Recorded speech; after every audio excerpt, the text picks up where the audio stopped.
Okay, we're going to be servicing this unit here today. Looks like it's a Goodman with a ream handler outside.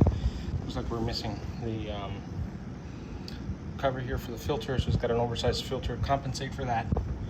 But the unit's not working outside, so we're going to start off blowing out the line.